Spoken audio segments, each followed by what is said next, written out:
Hi everyone, welcome to the second revision tips and methods session.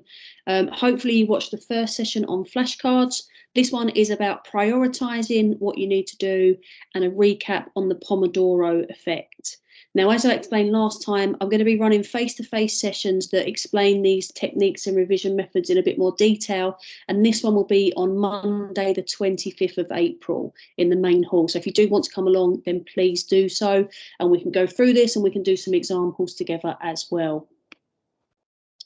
So guys, phase one, we've done this before and hopefully you're used to this now. So you have to use your topic list, which you have for each and every one of your subjects in your revision booklet. Of course, there might be subcategories in that. So you might have some with a title and then subcategories underneath. But the key thing for this is to make your workload manageable. So if we use that RAG rating process, anything that you are really confident with and you feel if you had an exam question in front of you, you'd be able to answer it straight away, you would just mark as green, either by highlighting or a little G or whatever code you want to use. If there's something that you've got some knowledge of and some confidence, but you need a bit of a boost, so you think, yeah, I know the definition of it, but I'm not quite sure what examples I'd use, or I'm not quite sure on the definition or how to explain it, that would go as a yellow or an amber. For the reds, it's anything you're really struggling with. So for these are my red flags. Am I avoiding it completely? If there was a choice of questions, would I just swerve that one? Do I find it too difficult? And you would highlight those in red. So the second part is to then, when you're looking at prioritizing, so say you are looking at, let's go history, and obviously you've got your select content list anyway, and you have got 6 red areas on there and 4 ambers and the rest are all greens. Yeah, let's say that as something typical. When you're doing your revision session, you want to really focus on 1 or 2 red areas and another from your amber. Now, if you don't have any reds, brilliant. Obviously, you apply that to amber. And if you can, this would be great, add a little bit of time in for your greens. If you haven't got, sorry, let me explain that better. So if you have got no reds, you use your amber. If you've got no ambers, fantastic, you use your greens and you spend your time revising somewhere else. Now, if you've got a lot of reds and a lot of ambers, concentrate on your reds and choose 2 of those. If you've got a bit of a mixture of both, do 1 red and 1 amber.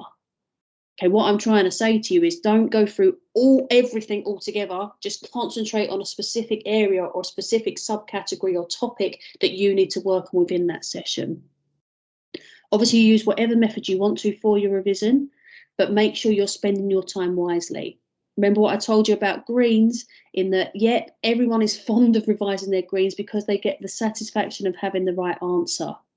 Okay, you already know it. It's in your long-term memory, so you don't need to keep going over and over and over it.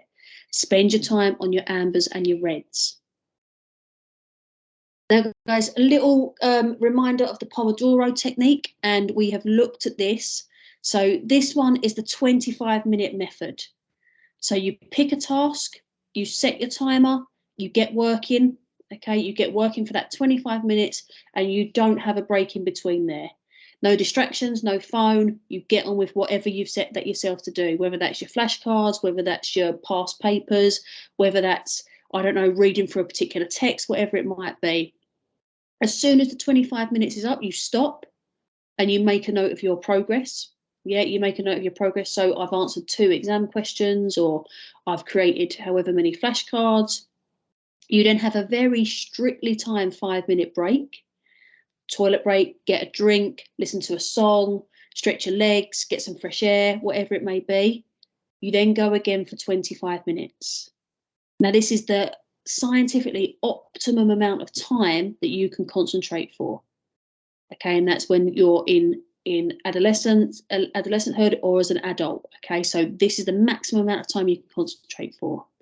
Now, obviously, you'll see there on the right-hand side, I've said that it does take some organisation. So within your 25-minute window, that is a packed window of revision. That's not 10 minutes sorting out what you're going to revise. That's a packed 25 minutes of pure revision.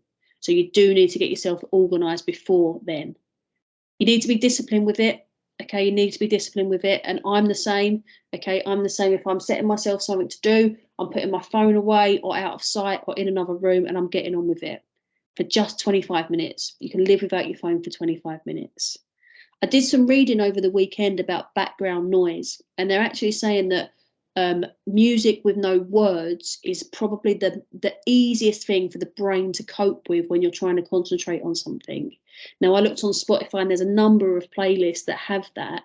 So if you wanted something like that, obviously then use so. If you're better to work in silence, then do that. But I know that everyone has their preference.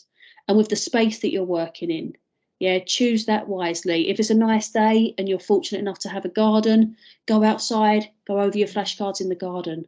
Yeah, if you've got something to lean on and you can do a practice answer or a mind map, get some fresh air at the same time.